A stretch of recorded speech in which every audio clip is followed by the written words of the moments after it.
ಈ ದೇವಸ್ಥಾನ ಸುತ್ತ ಇಲ್ಲಿ ವಿಷ್ಣು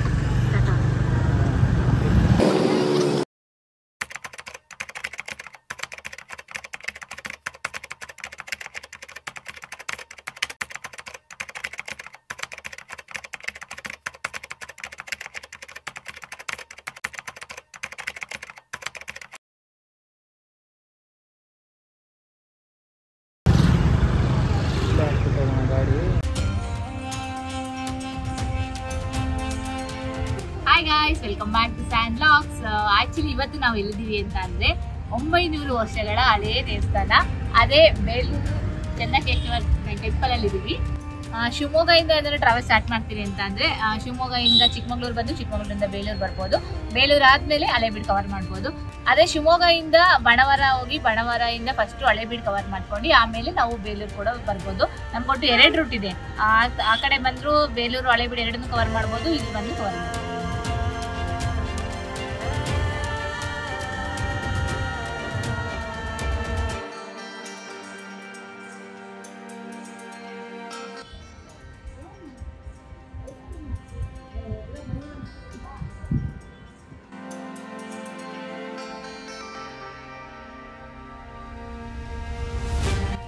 ಇದು ಬೇಲೂರು ಚೆನ್ನಕೇಶವ ದೇವರ ಗೋಪುರ. 1397ರಲ್ಲಿ ಇದನ್ನು ನಿರ್ಮಾಣ ಮಾಡಿದ್ದಾರೆ. ಹಾಗೆ ನೀವು ಗೋಪುರದ ಮೇಲೆ ನೋಡ್ಬೋದು, ಆ ಕಡೆ ಈ ಕಡೆ ಹಸುವಿನ ಕೊಂಬಿಟ್ಟಿದ್ದಾರೆ. ಮತ್ತು ಪಂಚಭೂತಕ್ಕೆ ಸಂಕೇತವಾಗಿ 5 ಕಳಸವನ್ನು ಕೂಡ ಈ ಗೋಪುರದ ಮೇಲೆ ಇಟ್ಟಿದ್ದಾರೆ.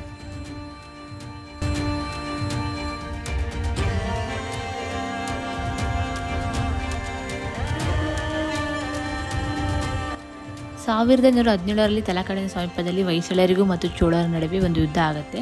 ಆ ಯುದ್ಧದಲ್ಲಿ ಚೋಳರು ವಿಜಯ ಸಾಧಿಸ್ತಾರೆ. ಆ ಒಂದು ನೆನಪಿಗೋಸ್ಕರ ಅಂತ ಹೇಳ್ಬಿಟ್ಟು ಈ ಬೇಲೂರಿನಲ್ಲಿ ದೇವಸ್ಥಾನವನ್ನು ನಿರ್ಮಾಣ ಮಾಡ್ತಾರೆ. ಈ ದೇವಸ್ಥಾನವನ್ನು 1117ರಲ್ಲಿ ಕಟ್ಟೋಕ್ಕೆ ಸ್ಟಾರ್ಟ್ ಮಾಡಿ 1220ರಲ್ಲಿ ಕಂಪ್ಲೀಟ್ ಆಗುತ್ತೆ. ಈ ದೇವಸ್ಥಾನ ಫುಲ್ಲು ಬಂದ್ಬಿಟ್ಟು ಇದನ್ನ ಬರೀ ಬೆಳಪದ ಕಲ್ಲಿಂದನೇ ಕಟ್ಟಿದ್ದಾರೆ. ಇದನ್ನ ಕಟ್ಟಕ್ಕೆ ಆಲ್ಮೋಸ್ಟ್ 100+ ಇಯರ್ಸ್ ತಗೊಂಡಿದ್ದಾರೆ.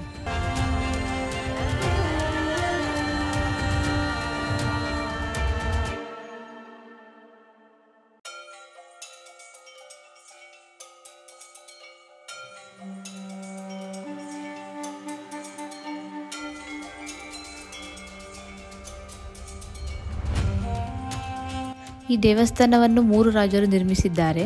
ವಿಷ್ಣುವರ್ಧನ ಮಹಾರಾಜ ಈ ದೇವಸ್ಥಾನ ಕಟ್ಟಲು ಪ್ರಾರಂಭಿಸಿದರೆ, ಅವರ ನಂತರ ಅವರ ಮಗ ನರಸಿಂಹ ಬಲ್ಲಾಳ ಮುಂದುವರಿಸ್ತಾರೆ. ನಂತರ ಮೊಮ್ಮಗ ವೀರ ಬಲ್ಲಾಳ ಈ ದೇವಸ್ಥಾನವನ್ನು ಪೂರ್ತಿಯಾಗಿ ನಿರ್ಮಿಸಿದ್ದಾರೆ.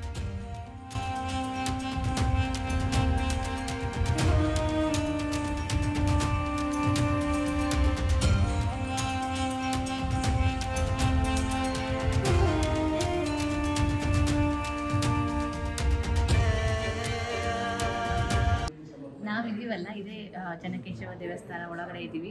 ಇಲ್ಲಿ ಆಲ್ಮೋಸ್ಟ್ ಒಂದು 30 to 40 ಕಂಬಗಳಿದ್ದಾವೆ. ಒಂದೊಂದು ಬೇರೆ ಬೇರೆ ಡಿಸೈನ್ ಇದೆ, ಚೆನ್ನಾಗಿದೆ ಕಂಬಗಳೆಲ್ಲ. ಹಾಗೆ ಮೇಲ್ಗಡೆ ಸೀಲಿಂಗ್ ನೋಡ್ಬೋದು ನೀವು. ಸೀಲಿಂಗಲ್ಲೂ ಒಂದೊಂದು ದೇವರ ವಿಗ್ರಹ ಬೇರೆ ಬೇರೆ ಡಿಸೈನಲ್ಲಿ ಎಲ್ಲ ಕೆತ್ತನೆ ಮಾಡಿದ್ದಾರೆ. ಈ ದೇವಸ್ಥಾನದಲ್ಲಿ ನೀವು ಯಾವ ಕಡೆ ನೋಡಿದ್ರು ಈ ಥರ ಸಣ್ಣ ಪುಟ್ಟ ವಿಗ್ರಹಗಳು ತುಂಬ ಇದ್ದಾವೆ. ಅಂದರೆ ಒಂದೇ ಶೇಪಲ್ಲೆಲ್ಲ ಬೇರೆ ಬೇರೆ ಏನೋ ಒಂದು ಇಂಡಿಕೇಟ್ ಮಾಡ್ತಾ ಇರುತ್ತೆ.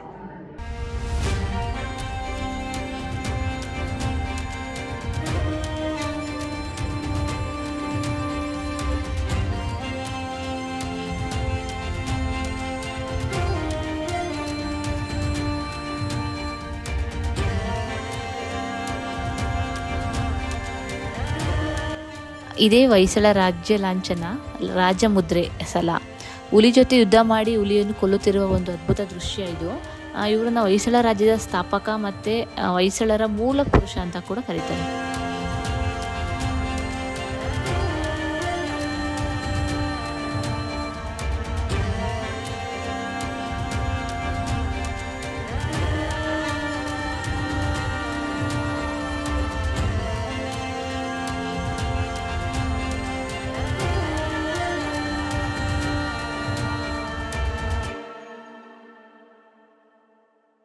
ಇಲ್ಲಿ ಚಿಕ್ಕ ಚಿಕ್ಕ ಸೂಕ್ಷ್ಮವಾಗಿ ಕೆತ್ತನೆ ಮಾಡಿದ್ದಾರೆ. ಆಗಿನ ಕಾಲದ ಜನರ ಜೀವನ ಶೈಲಿ ಯಾವ ಥರ ಇತ್ತು, ಯಾವ ಥರ ಆಹಾರ ತಯಾರಿಸ್ತಾ ಇದ್ರು, ಅವ್ರು ಯಾವ ಥರ ಬೇಟೆಗೆ ಹೋಗ್ತಾ ಇದ್ರು ಅನ್ನೋದೆಲ್ಲ ನಾವು ಇಲ್ಲಿ ನೋಡ್ಬೋದು. ಇಲ್ಲಿ ತುಂಬ ಸೂಕ್ಷ್ಮವಾಗಿ ಕೆತ್ತನೆ ಮಾಡಿದ್ದಾರೆ. ಈ ದೇವಸ್ಥಾನ ಸುತ್ತ ಈ ಆನೆಗಳು ನೋಡ್ಬೋದು ನೀವು. ಇದು ಟೋಟಲ್ 600 40 ಆನೆಗಳಿದಾವೆ. ಒಂದೊಂದು ಬೇರೆ ಬೇರೆ ತರ ಶೇಪಲ್ಲಿ ಇದೆ. ಇಲ್ಲಿ ಮೇಲೆ ದೊಡ್ಡ ದೊಡ್ಡ ವಿಗ್ರಹಗಳನ್ನ ನಾವು ನೋಡ್ಬೋದು. ಸುಮಾರು ದೇವಸ್ಥಾನ ಸುತ್ತ 10,000 ವಿಗ್ರಹಗಳಿವೆ. ಆದರೆ ಎಲ್ಲ ವಿಗ್ರಹಗಳು ಡಿಫ್ರೆಂಟ್ ಆಗಿದ್ದಾವೆ. ಇಲ್ಲಿ ರಾಮಾಯಣ ಮತ್ತು ಮಹಾಭಾರತ ದೃಶ್ಯ ಕೆತ್ತನೆಗಳನ್ನು ಕೂಡ ಮಾಡಿದ್ದಾರೆ.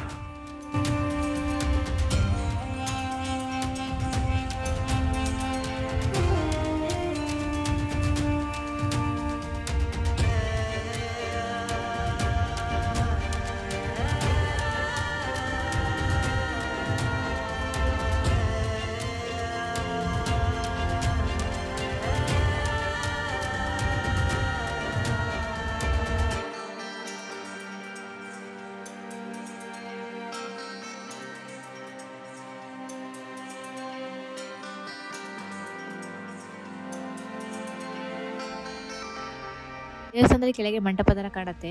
ಕೆಳಗೆ ಆನೆಗಳಿರುತ್ತೆ. ಆನೆಗಳ ಮೇಲೆ ಸಿಂಹಗಳ ಮೇಲೆ ಕುದುರೆಗಳು ನಾವು ನೋಡ್ಬೋದು. ಈ ಕುದುರೆಗಳು ಏನು ಇಂಡಿಕೇಟ್ ಮಾಡುತ್ತೆ ಅಂತ ಅಂದರೆ ಒಬ್ಬ ರಾಜ್ಯನಿಗೆ ಇರಬೇಕಾದಂತಹ ಧೈರ್ಯವನ್ನು ಇಂಡಿಕೇಟ್ ಮಾಡುತ್ತೆ. ಹಾಗೆ ಆನೆಗಳನ್ನ ಏನಕ್ಕೆ ಕೆಳಗೆ ಹಾಕಿದ್ದಾರೆ ಅಂತಂದರೆ ಆನೆಗಳು ಈ ದೇವಸ್ಥಾನದ ಭಾರವನ್ನು ಹೊರ್ತಾ ಬರ್ತಾ ಇದ್ದಾವೆ ಅಂತ. ಹಾಗೆ ಮುಂದೆ ಬಂದರೆ ವಿಷ್ಣುವಿನ ಪಾದಗಳು ಕಾಣುತ್ತೆ. ಒಂದು ವೇಳೆ ದೇವಸ್ಥಾನ ಏನಾದರೂ ಕ್ಲೋಸ್ ಆಗಿದ್ರೆ ಈ ಪಾದಗಳ ದರ್ಶನ ಮಾಡ್ಕೊಂಡು ಹೋಗ್ಬೋದು. ಈ ಪಾದಗಳು ನಮಗೆ ದೇವಸ್ಥಾನದ ಹಿಂದೆ ಸಿಗತ್ತೆ. ಹಾಗೆ ನಾವು ಹಿಂದೆ ದೇವರುಗಳ ವಿಗ್ರಹಗಳನ್ನ ನೋಡಬಹುದು. ಇಲ್ಲಿ ಶಿವನು ಇರ್ತಾನೆ, ಹಾಗೆ ವಿಷ್ಣುವಿನ ಮೂರ್ತಿ ವಿಗ್ರಹಗಳನ್ನು ಕೂಡ ನೋಡಬಹುದಾಗಿದೆ.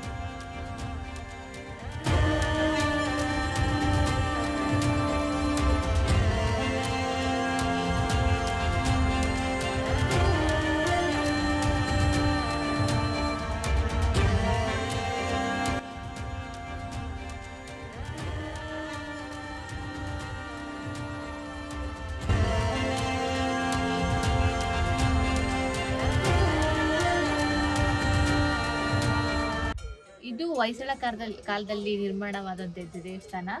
ಇದು ಶೇಪ್ ಬಂದ್ಬಿಟ್ಟು ಇದು ಚೌಕಾಕಾರದಲ್ಲಿದೆ. ಹಾಗೆ ಇದರಲ್ಲಿ ದೇವಸ್ಥಾನದಲ್ಲಿ 32 ಮೂಲೆಗಳಿವೆ. ಇದು ವಿಷ್ಣುವಿನ ದೇವಸ್ಥಾನ ಆಗಿರೋದ್ರಿಂದ ಇಲ್ಲಿ ವಿಷ್ಣುವಿನ ಬೇರೆ ಬೇರೆ ಅವತಾರಗಳನ್ನ ಕೆತ್ತನೆ ಮಾಡಿದ್ದಾರೆ. ಈ ದೇವಸ್ಥಾನ ಸುತ್ತ ನೀವು ಇದೇ ತರ ಡಿಫ್ರೆಂಟ್ ಟೈಪ್ಸ್ ಆಫ್ ಸ್ಟ್ಯಾಚ್ಯೂಗಳನ್ನ ನೋಡ್ಬೋದು.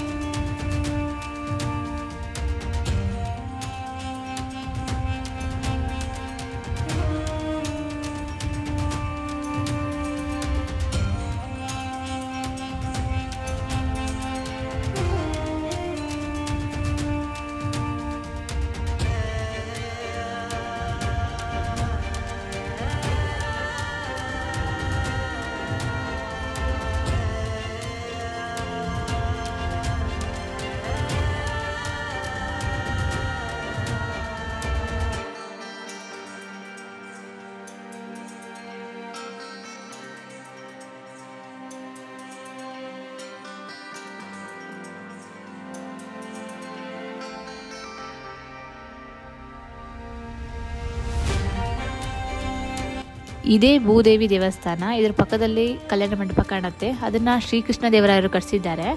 ಹಾಗೆ ಇದ್ರ ಪಕ್ಕದಲ್ಲಿ ಲಕ್ಷ್ಮೀ ದೇವಸ್ಥಾನ ಕೂಡ ನಾವು ನೋಡಬಹುದು. ಈ ಕಲ್ಯಾಣ ಮಂಟಪ ಮಾತ್ರ ನೋಡೋಕ್ಕೆ ತುಂಬ ಚೆನ್ನಾಗಿದೆ.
ಈ ದೇವಸ್ಥಾನ ನೋಡೋಕ್ಕೆ ತುಂಬ ಚೆನ್ನಾಗಿದೆ.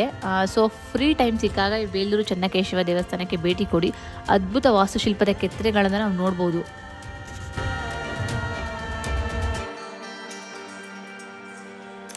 ಇದು ವಿಷ್ಣುವಿನ ಹೆಂಡತಿಯಾದ ಶ್ರೀದೇವಿಯ ದೇವಸ್ಥಾನ. ಇಲ್ಲಿ ಭೂದೇವಿಯ ದೇವಸ್ಥಾನ ಕೂಡ ಇದೆ.